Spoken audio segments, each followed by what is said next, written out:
आंदोलन के चलते हरियाणा पुलिस ने कानून व्यवस्था को बनाने के लिए पुख्ता इंतजाम किए हैं और हमारे प्रदेश के 15 जिलों में धारा 144 लगाई गई है और उसको सही तरीके से लागू करवाने के लिए पुलिस और पैरा मिलिट्री फोर्सेस की तैनाती की गई है। और इसी के चलते जो बैरिकेडिंग है और रूट डाइवर्जंस का एक सारा प्रोग्राम बनाया गया है और जो प्रदर्शनकारी हजारों की तादाद में हमारे अम्बाला जिले और जींद जिले से लगते हुए बॉर्डर्स पर इकट्ठे हुए, उन्होंने कल भारी पथराव भी किया और बैरिकेड्स को तोड़ने का भी प्रयास किया, लेकिन पुलिस और पैरामिलिट्री फोर्सेस ने अपना संयम और धैर्य बनाए रखते हुए इस सारे प्रयास को विफल किया और कम से कम फोर्स यूज करके अश्रु गैस और वाटर कैनन का प्रयोग करके स्थिति को नियंत्रण में रखा। और इस सारे इसके तहत करीब 64 कंपनियां हमारी पैरामिलिट्री फोर्सेस की और करीब 50 कंपनियां हरियाणा पुलिस की तैनात की गई हैं। और जो कल पथराव हुआ और जिस तरीके से हमले हुए, उसमें 2 डीएसपी और करीब 2 दर्जन हमारे दूसरे पुलिस कर्मी घायल हुए हैं और कुछ किसानों को भी चोटें लगी हैं। लेकिन मैं यही अपील करूंगा सभी से कि कानून का पालन करें। बैरिकेड्स को तोड़ने का प्रयास करना, पुलिस पर पथराव करना, पैरामिलिट्री फोर्सेस पर हमले करना, ये सही नहीं है और कानून के विरुद्ध है। कोई भी काम, कोई भी व्यक्ति कानून के विरुद्ध जाकर के ना करे। कानून को की पालना करते हुए शांतिपूर्ण तरीके से अपना धरना प्रदर्शन करें और अपनी मांगे रखें। ट्रैफिक एडवाइजरी जारी की गई, वो कौन से रूट का इस्तेमाल कर सकते? मुख्य रूप से जो हमारा अम्बाला चंडीगढ़ रूट है वो बाधित है और इसके लिए हमने एडवाइजरी जारी की है कि उसको हम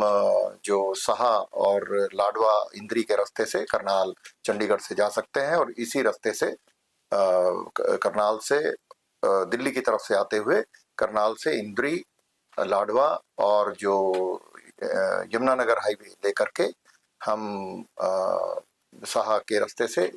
पंचकुला होते हुए चंडीगढ़ आ सकते हैं। आंदोलन के चलते हरियाणा पुलिस ने कानून व्यवस्था को बनाने के लिए पुख्ता इंतजाम किए हैं और हमारे प्रदेश के 15 जिलों में धारा 144 लगाई गई है और उसको सही तरीके से लागू करवाने के लिए पुलिस और पैरा मिलिट्री फोर्सेस की तैनाती की गई है। और इसी के चलते जो बैरिकेडिंग है और रूट डाइवर्जंस का एक सारा प्रोग्राम बनाया गया है और जो प्रदर्शनकारी हजारों की तादाद में हमारे अम्बाला जिले और जींद जिले से लगते हुए बॉर्डर्स पर इकट्ठे हुए, उन्होंने कल भारी पथराव भी किया और बैरिकेड्स को तोड़ने का भी प्रयास किया, लेकिन पुलिस और पैरामिलिट्री फोर्सेस ने अपना संयम और धैर्य बनाए रखते हुए इस सारे प्रयास को विफल किया और कम से कम फोर्स यूज करके अश्रु गैस और वाटर कैनन का प्रयोग करके स्थिति को नियंत्रण में रखा। और इस सारे इसके तहत करीब 64 कंपनियां हमारी पैरामिलिट्री फोर्सेस की और करीब 50 कंपनियां हरियाणा पुलिस की तैनात की गई हैं। और जो कल पथराव हुआ और जिस तरीके से हमले हुए, उसमें 2 डीएसपी और करीब 2 दर्जन हमारे दूसरे पुलिस कर्मी घायल हुए हैं और कुछ किसानों को भी चोटें लगी हैं। लेकिन मैं यही अपील करूंगा सभी से कि कानून का पालन करें। बैरिकेड्स को तोड़ने का प्रयास करना, पुलिस पर पथराव करना, पैरामिलिट्री फोर्सेस पर हमले करना, ये सही नहीं है और कानून के विरुद्ध है। कोई भी काम, कोई भी व्यक्ति कानून के विरुद्ध जाकर के ना करे। कानून को की पालना करते हुए शांतिपूर्ण तरीके से अपना धरना प्रदर्शन करें और अपनी मांगे रखें। ट्रैफिक एडवाइजरी जारी की गई, वो कौन से रूट का इस्तेमाल कर सकते? मुख्य रूप से जो हमारा अम्बाला चंडीगढ़ रूट है वो बाधित है और इसके लिए हमने एडवाइजरी जारी की है कि उसको हम जो साहा और लाडवा इंद्री के रास्ते से करनाल चंडीगढ़ से जा सकते हैं और इसी रास्ते से करनाल से दिल्ली की तरफ से आते हुए करनाल से इंद्री, लाडवा और जो यमुनानगर हाईवे लेकर के